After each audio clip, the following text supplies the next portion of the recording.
असंगी तिर्यंच में छैलेशा नहीं पाती है, लेकिन चूंकि यहाँ सारे तिर्यंचों का कथन है एकेंद्रिय से लेके संगी पंचेंद्रिय तक, इसलिए समुच्चय की दृष्टि से छैलेशाएं हो गई।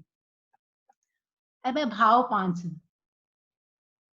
तो पहले गुणस्थान से लेके 12वें गुणस्थान तक के सारे जीवों में औदयिक, क्षयोपशमिक और पारिणामिक ये 3 भाव तो निश्चित रूप से होते ही हैं। अब रहे 2 भाव, औपसमिक, सम्यक, औपसमिक भाव और क्षायिक भाव। तो ये दोनों भाव औपसमिक सम्यक्त और क्षायिक सम्यक्त की अपेक्षा से लिए गए हैं, क्योंकि नारकी की तरह तिर्यंच में भी औपसमिक सम्यक्त और क्षायिक सम्यक्त हो सकती है। इस अपेक्षा से ये 5 भाव लिए गए हैं। आत्मा 7। तो इनमें भी क्योंकि ये सम्यक्ति मिथ्यात्वी दोनों होते हैं, इसलिए 7 आत्माएं ली गई है। और चूंकि चारित्र आत्मा छठे गुण स्थान से प्रारंभ होती है, इसलिए यहाँ चारित्र आत्मा को छोड़ दिया गया है। अब लब्धि 5। लब्धि अंतराय कर्म की क्षय और क्षयोपशम से प्राप्त होती है, और अंतराय कर्म का किंचित क्षयोपशम तो हर जीव की होता है, चाहे एकेंद्रीय जीव ही क्यों न हो। इसलिए पहले गुण स्थान से लेकर 12वें गुण स्थान तक के सारे जीवों में क्षयोपशम जन्य लब्धि है। तो इसलिए सारे जीवों में 5 लब्धि होती है, चाहे किंचित ही हो। तो तिर्यंच में भी 5 लब्धियां ली गई है। और जहां तक वीर्य है, तो इनमें वीर्य का संबंध व्रत धारण करण की अपेक्षा से है, और वीर्य भी अंतराय कर्म के क्षय और क्षयोपशम से ही मिलते हैं। तो इनके 2 वीर्य लिए गए हैं, बाल वीर्य और बाल पंडित वीर्य। क्योंकि तिर्यंच सम्यक्ति और मिथ्यात्वी दोनों होती हैं, इस अपेक्षा से पहले और तीनों दृष्टियां पाते हैं। इस अपेक्षा से चार गुण स्थान की अपेक्षा से बाल वीर्य और 5वें गुण स्थान की अपेक्षा से बाल पंडित वीर्य लिया गया है। दृष्टि 3। तो तिर्यंच में संगी तिर्यंच की अपेक्षा से तीनों दृष्टियां हो गई।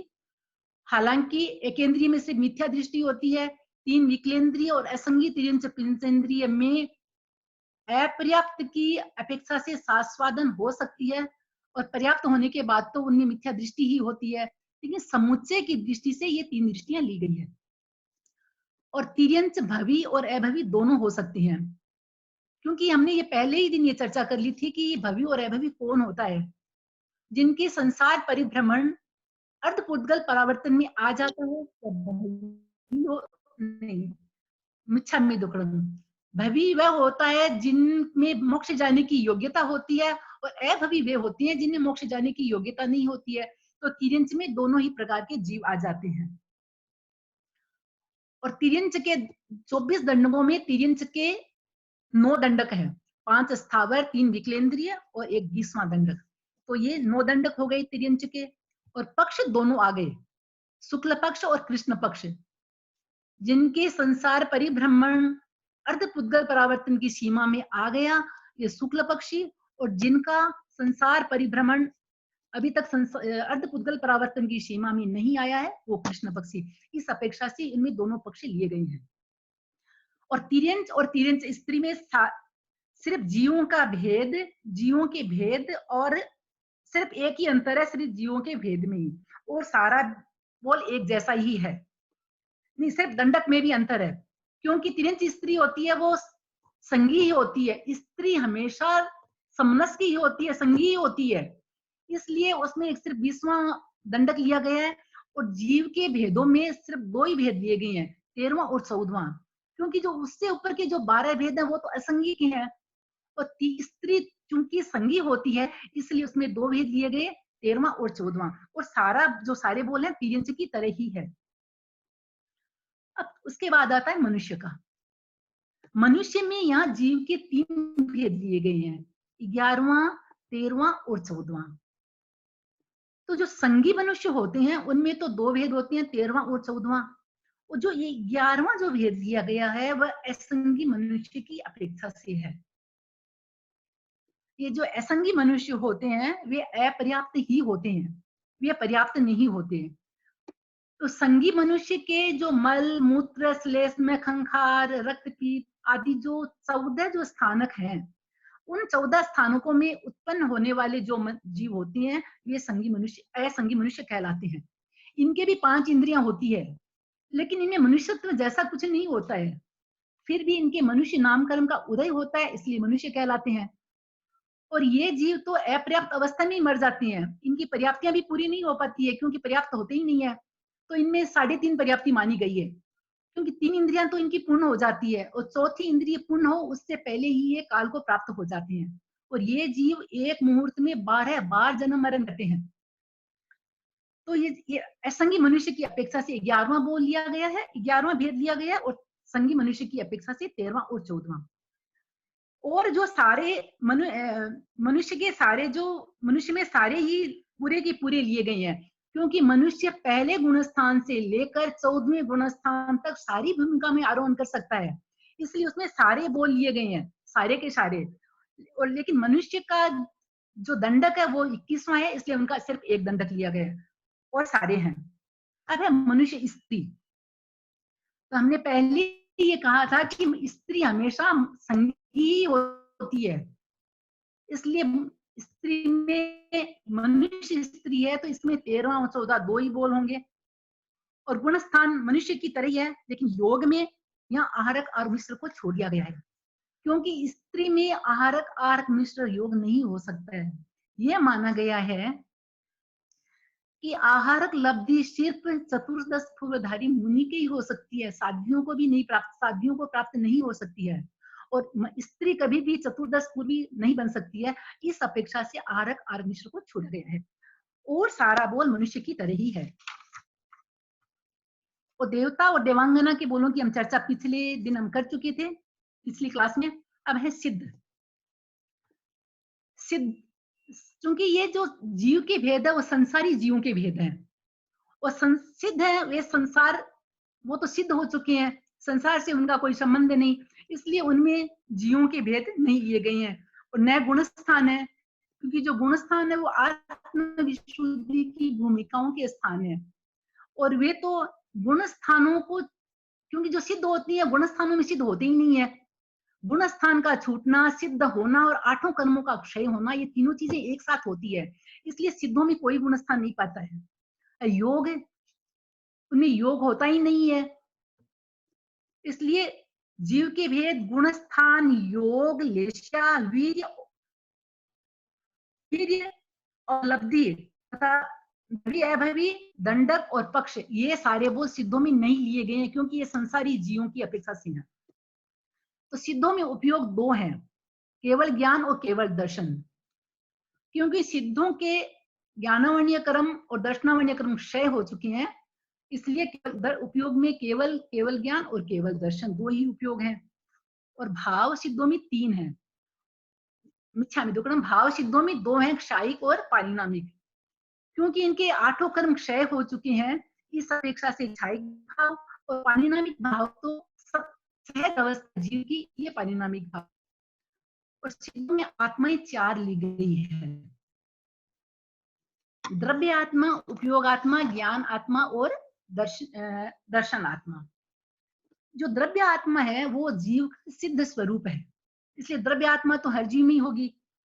और जो उपयोग आत्मा है वह ज्ञान दर्शनात्मक चेतना है।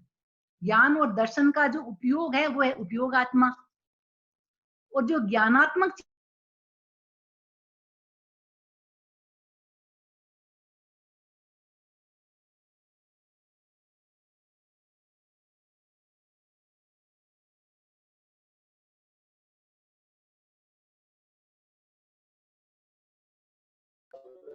एक मिनट आप उर्मिला जी रुक जाइएगा, आपको मैं अनम्यूट करती हूँ।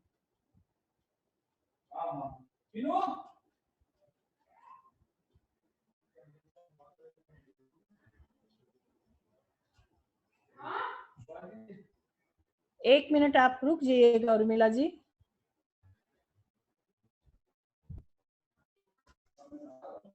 हाँ अब आप बोल सकते हैं उर्मिला जी।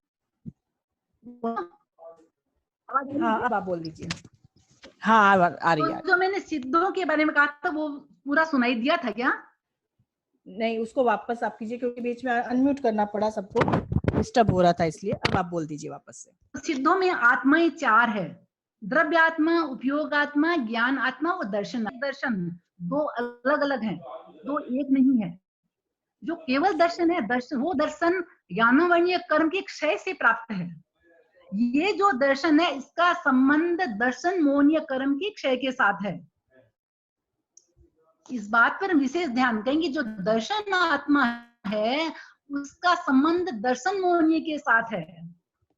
जब हमारी श्रद्धा सम्यक होती है तो सम्यक दर्शन आत्मा, जब श्रद्धा विपरीत होती है तो मिथ्या दर्शन आत्मा।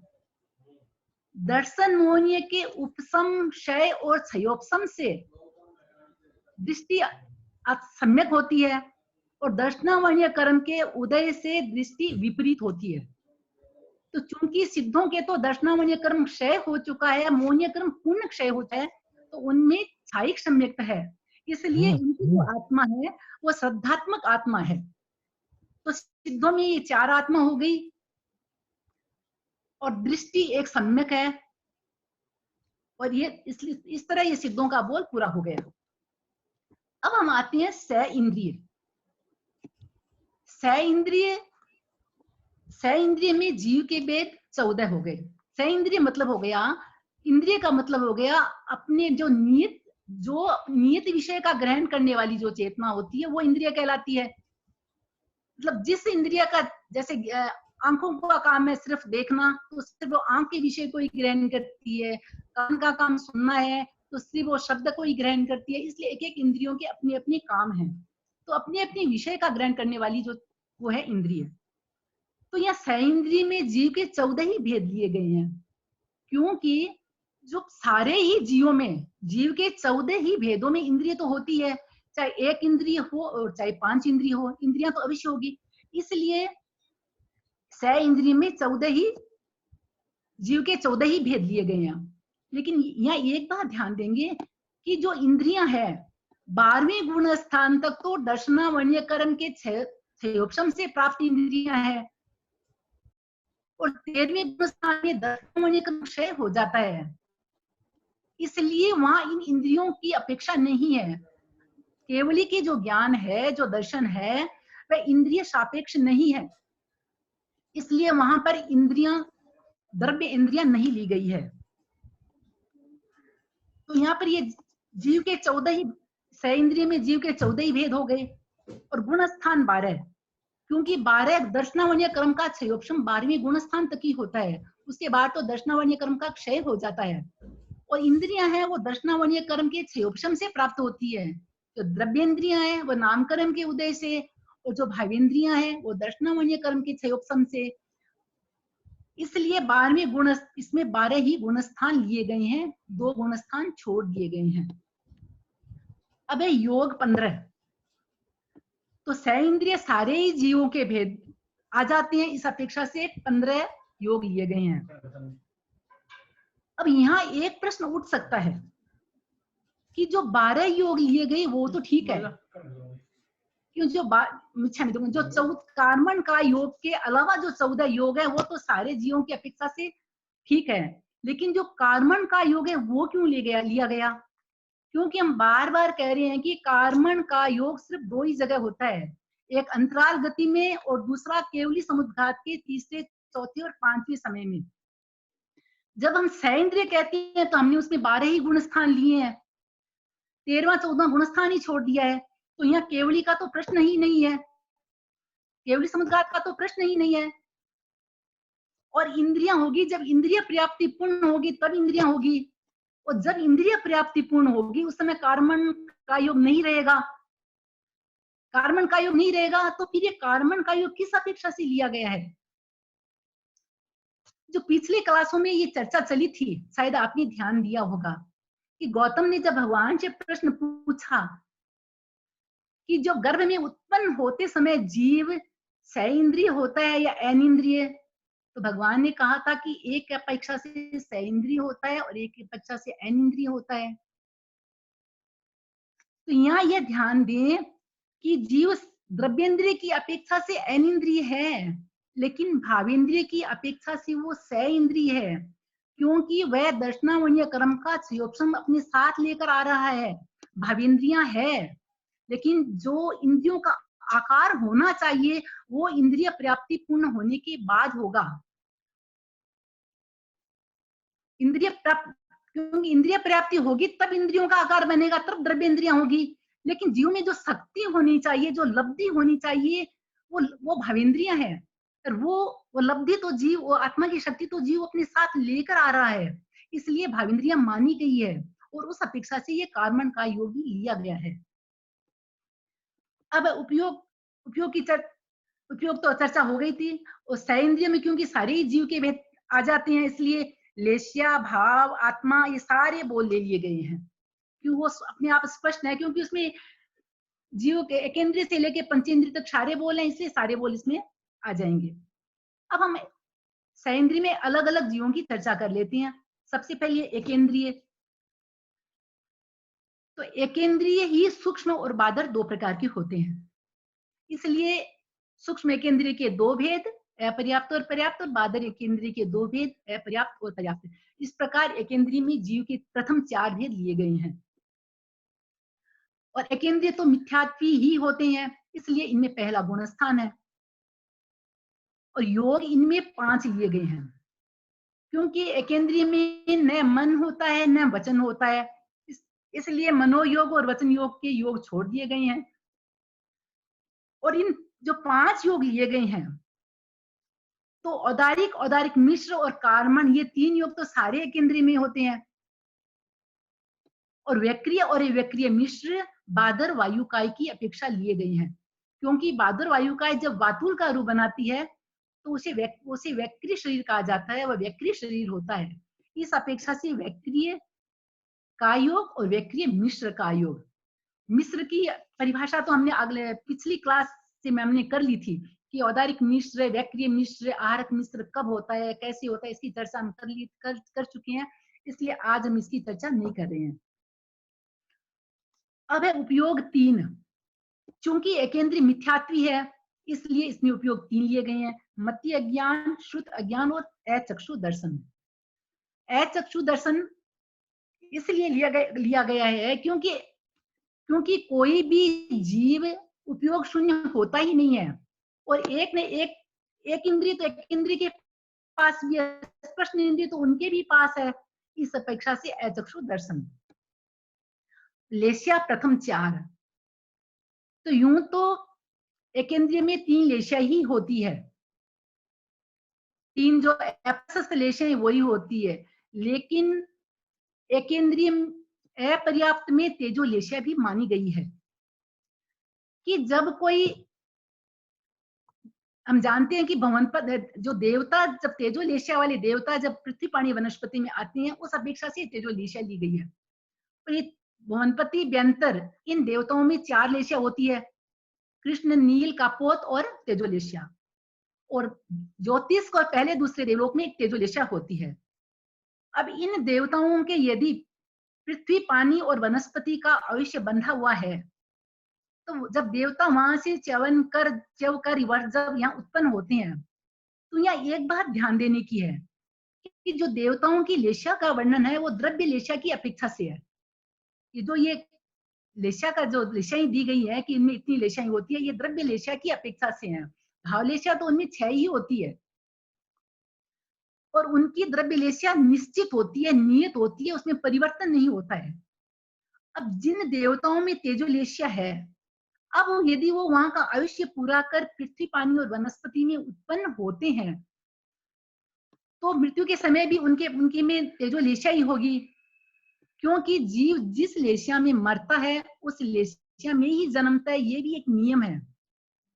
तो तेजोलेश्या वाले जीव देवता जब पृथ्वी, पानी और वनस्पति में उत्पन्न होते हैं, तो अपर्याप्त अवस्था तक में उन्हें पृथ्वी, पानी और वनस्पति में तेजोलेश्या होती है। जो ही वे पर्याप्त होते हैं, उनमें प्रथम 3 लेश्या ही हो जाती है। इस अपेक्षा से पृथ्वी, पानी और वनस्पति की अपेक्षा से 4 लेश्या, और तेजस्काय और वायुकाय की अपेक्षा से 3 लेश्या।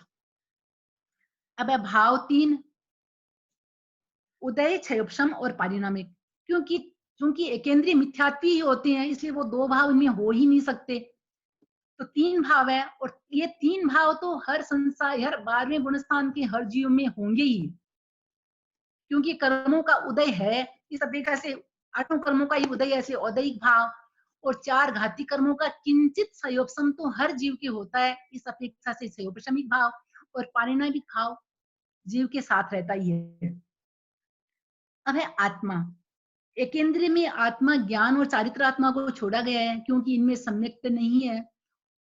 चौथा गुणस्थान ही नहीं है, या दूसरा गुणस्थान इनको उपलब्ध होता ही नहीं है, इसलिए ज्ञानात्मा नहीं हो सकती। ज्ञान आत्मा नहीं है तो चारित्र भी नहीं हो सकता। इस अपेक्षा से दो आत्मा को छोड़ दिया गया है।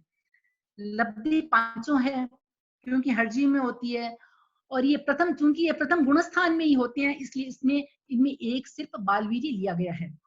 दृष्टि एक मिथ्या, और एकेंद्रीय जीवों में भवि और अवि दोनों आ जाते हैं। और दंडक, जो एकेंद्रीय के 5 दंडक हैं, 5 स्थावर काय के 12 से लेकर 16 तक, ये 5 दंडक है, और पक्ष इनमें दोनों ही आ जाते हैं, शुक्ल पक्ष और कृष्ण पक्ष। तो ये अब हम लेते हैं वेंद्रिय। वेंद्रिय, त्रिंद्रिय और चतुरेंद्रिय, इन 3 विक्रियेंद्र के बोल हम एक साथ ले लेते हैं, क्योंकि इनमें ज्यादा थोड़ा सा अंतर है, वो हम क्लियर कर लेंगे। तो द्वेंद्रिय में जीव के वेद 5वां 6वां हो गया, त्रिंद्रिय में 7वां 8वां हो गया, और चतुरेंद्रिय में 9वां 10वां आ गया। अपने अपने जो जीवों के भेद है वो हो गए। और गुण स्थान इन तीनों में ही पहला और दूसरा होता है, क्योंकि ये पर्याप्त अवस्था में तो ये तीनों ही मिथ्यात्वी ही होते हैं, लेकिन अपर्याप्त अवस्था में इनमें शास्वाद, किसी किसी में शास्वादन सम्यक्त भी मानी गई है। इसकी अपेक्षा की चर्चा तो हम कर चुके हैं, फिर भी एक बार और चर्चा कर लेते हैं कि जब कोई संगी मनुष्य या संगी तिर्यंच के, यदि इन 3 विकलेंद्रिय का आयुष्य का बंद हो गया, पहले ही बंद हो गया, और अंतिम समय में उन्हें उपशम सम्यक्त, जन्म के अंतिम समय में इन्हें उपशम सम्यक्त प्राप्त हो गई, तो उपशम सम्यक्त के अंतिम मुहूर्त के काल में जब 6 अवलिका बाकी रहते हैं, तो उनके अनंतानुबंधी कषाय का हो जाता है, और अंतराल गति में शास्वादन का प्रारंभ हो जाता है। और 6 अवलिका जितना समय अपर्याप्त अवस्था में बिताकर वो पहले गुणस्थान में चले जाते हैं। इस अपेक्षा से इन 3 विकलेंद्र में दूसरा गुणस्थान भी लिया गया है, शास्वादन सम्यक्त की अपेक्षा से। और ये भी ध्यान दें कि ये सिर्फ अपर्याप्त अवस्था में ही तक ही हो सकता है, पर्याप्त अवस्था में ये जीव मिथ्यात्वी ही होते हैं। योग इनमें 3 4 लिए गए हैं, क्योंकि औदारिक, औदारिक मिश्र और कार्मण, ये 3 तो होंगे ही। और जो व्यवहार भाषा, क्योंकि इनके रसनेन्द्रिय भी आ जाती है, इस अपेक्षा से इनमें वचन योग लिया गया है, लेकिन इनका वचन योग स्पष्ट नहीं होता, इसलिए उसे व्यवहार भाषा में लिया गया है। तो इस तरह ये 4 योग हो गए तीनों में। अब है उपयोग। तो दूसरे गुण स्थान की अपेक्षा से द्वेंद्रिय और त्रिंद्रिय में या चतुरेंद्रिय में, तीनों में ही मति श्रुत ज्ञान, और पहले गुण स्थान की अपेक्षा से मति श्रुत अज्ञान, 4 तो हो गए। अब द्वेंद्रिय और त्रिंद्रिय में तो एक अचक्षु दर्शन ही होता है, क्योंकि उनकी चक्षु इंद्रिय नहीं होती है, इस अपेक्षा से उनको चक्षु इंद्रिय लिया गया है। और चतुरेंद्रिय जीवों के चक्षु इंद्रिय हो जाती है कि पर्याप्ति पूर्ण हो जाती है, इसलिए उनमें चक्षु दर्शन भी लिया गया है। और लेशियाएं तो इन सब में 3 ही, जो अप्रशस्त लेशियाएं वो 3 ही होती है। और भाव, क्योंकि इनमें ये उपशम सम्यक्त, ये सहायक सम्यक्त तो होती नहीं है, इसलिए भाव 3 ही लिए गए हैं। औदयिक, शायिक और औदयिक, उपशमिक और पारिणामिक के 3 भाव लिए गए हैं। आत्मा शास्वादन सम्यक्त की अपेक्षा से ज्ञान ली गई है, और वे और 6 आत्मा है ही, एक चारित्र आत्मा को छोड़ दिया गया है। लब्धि पांचों ही है, क्योंकि ये प्रथम गुणस्थान या द्वितीय गुणस्थान में ही होते हैं, और बालवीर ये चौथे गुणस्थान तक होता रहता है, इसलिए एक बालवीर लिया गया है। और दृष्टि 2 ली गई है, पहले गुणस्थान की अपेक्षा से मिथ्या दृष्टि, और शास्वादन सम्यक दृष्टि गुणस्थान की अपेक्षा से सम्यक दृष्टि। और ये भवि और अभवि दोनों हो सकते हैं। और दंडक द्वेंद्रिय का 17वां, त्रिंद्रिय का 18वां, और चतुरेंद्रिय का 19वां दंडक होता है, और पक्ष इनमें दोनों ही आ जाते हैं। अब है पंचेंद्रिय। तो पंचेंद्रिय में संघीय और असंघीय दोनों ही जीव आ जाते हैं। मुझे लगता है ये बोल शायद पूरा जितना हो पाएगा हम कर लेते हैं। तो पंचेंद्रिय में संघीय और असंघीय पंचेंद्रिय दोनों ही आ जाते हैं, इसलिए इसमें जीव के 14 वेदों में ये अंतिम 4 ले लिए गए हैं और गुण स्थान 12 लिए गए हैं, क्योंकि हमने पहले ही कहा था कि 12वें गुण स्थान तक ही जीव सह इंद्रिय होता है, कहा गया है। क्यों? दर्शनावण्य कर्म का क्षयोपम 12वें गुण स्थान तक ही होता है, उसके बाद दर्शनावण्य कर्म का क्षायिक भाव होता है। इसलिए इनमें गुण स्थान 12 लिए गए हैं, योग 15 ही लिए गए हैं, जैसे सह इंद्रिय में लिए गए हैं वैसे ये 15 वो योग यहाँ हो गए, और उपयोग भी सह इंद्रिय की तरह, और सारे जो सारे हैं सब सह इंद्रिय की तरह ही हैं। सिर्फ पंचेंद्रिय में 5 स्थावर और 3 व्यक्तिन्द्रिय के दंडक छोड़ दिए गए हैं और पक्ष दोनों हो गए। अब है ऐन इंद्रिय। ऐन इंद्रिय का मतलब हो गया केवली। तो ऐन इंद्रिय में गुणस्थान कौन सा हुआ? 13वां 14वां गुणस्थान। एक ही गुण मिच्छामि दुक्कडम, जीव का भेद सिर्फ एक 14वां ही होगा, क्योंकि ये केवली होते हैं और केवली पर्याप्त ही होते हैं, इसलिए जीव का भेद 1/14। और गुण स्थान इनमें 2 लिए गए हैं, 13वां और 14वां, क्योंकि 13वें गुण स्थान के प्रथम समय में ही जब ज्ञानावण्य दर्शनावण्य अंतराय कर्म क्षीण हो जाते हैं तभी केवल ज्ञान की प्राप्ति होती है, तभी अनिंद्रिय होते हैं। और इनमें योग 7 लिए गए हैं। यूं देखा जाए तो केवली में योग 5 ही पाते हैं, सत्य मन, सत्य भाषा, व्यवहार मन, व्यवहार भाषा और औदारिक काय योग। ये जो औदारिक मिश्र काय योग और कार्मण काय योग लिया गया है वो केवली समुद्घात की अपेक्षा से लिया गया है। जब कोई केवली निर्वाण होने से जिन्हें 6 महीने पूर्व यदि केवल्य ज्ञान की प्राप्ति हो और अंतर्मूर्त, जब निर्वाण में अंतर्मूर्त का समय बाकी रहता हो, उसमें यदि आयुष्य की स्थिति थोड़ी हो और 3 अघाती कर्मों की स्थिति ज्यादा हो, स्थिति अधिक हो, तो उस समय केवली समुद्घात होता है ताकि उन सारे कर्मों का समीकरण हो जाए। तो उस अपेक्षा से औदारिक औदारिक मिश्र लिया गया है। और अनिंद्रिय में केवल ज्ञान और केवल दर्शन 2 लेश्या 13वें गुण स्थान की अपेक्षा, क्योंकि 8वें गुण स्थान से ही शुक्ल लेश्या होती है, इसलिए 13वें गुण स्थान में शुक्ल लेश्या और 14वें गुण स्थान में लेश्या नहीं है, क्योंकि वो अलेशी है। और भाव 3 है, उदय, क्षायिक और पारिणामिक, क्योंकि 4 अघाती कर्मों का उदय है इसलिए औदयिक भाव, 4 घाती कर्मों का क्षय हो चुका है इसलिए क्षायिक भाव और पारिणामिक भाव सहचर है। और अनिंद्रिय में आत्मा ही सात होती है, कषाय आत्मा नहीं है, क्योंकि कषाय का उदय 10वें गुण स्थान तक ही होता है और इसलिए इनमें कषाय आत्मा नहीं है।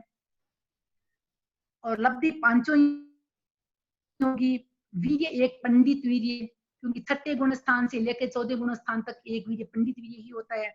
दृष्टि सम्यक है, जो मोक्ष जाने वाले हैं वो भवी ही होंगे, और दंडक उन्हें 21वां ही होगा और पक्ष शुक्ल ही होगा।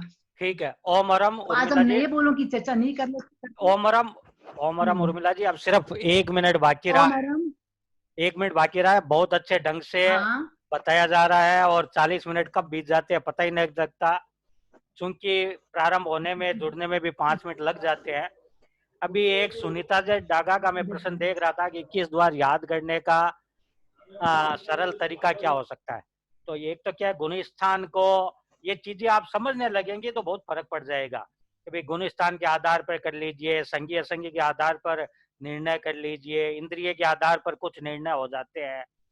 तो ये सब बातें धीरे धीरे आपको योग उपयोग इनके फार्मूले जब आ जाएंगे तो कंठस्थ करने के बजाय, रटने के बजाय इसका उपयोग लगाते रहेंगे तो आपको बहुत अच्छे ढंग से, और फिर आनंद भी आएगा। 21 द्वार में जब पढ़ेंगे तो बहुत आनंद आता है कि भाई अरे यहाँ पक्ष ये है, यहाँ पर ये दंडक, दंडक कुछ तो याद रखने पड़ते हैं, जैसे दंडक वगैरह है तो वो तो आपको 24 दंडक, दंडक का जो थोकड़ा है वो पता रहना चाहिए। तो मैं पुनः उर्मिला जी के प्रति आभार व्यक्त करता हूँ और लगभग 80 से ऊपर हमारे आज संभागी थे, उन सब के प्रति बहुत बहुत आभार। और हमारी ये कक्षा निरंतर चलती रहेगी, प्रशिक्षक और विषय बदलते रहेंगे। हालांकि जो 5वीं 6ठी क्लास का कोर्स होता है तब हम सब ग्रुपों